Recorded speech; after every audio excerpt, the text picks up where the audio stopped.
প্রিয় দর্শক, আজ আমি আপনাদেরকে দেখাবো স্টিম এয়ার কন্ট্রোলিং বাল্ব নষ্ট হলে কিভাবে খুলতে হয়।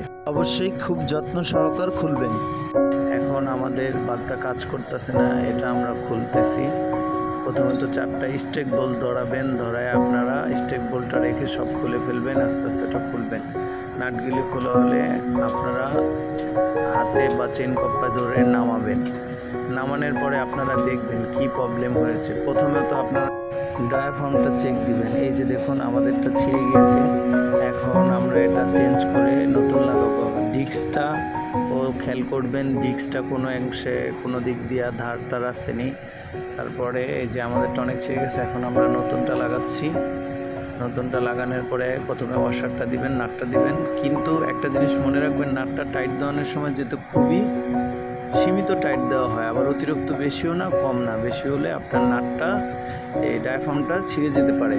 তারপর আমাদের ফিটিং হয়ে গেছে, নাট বোল্ট লাগানো কমপ্লিট। এখন আমরা এয়ার দিয়ে চেক করেছি, ওকে আছে। আজ এ পর্যন্তই।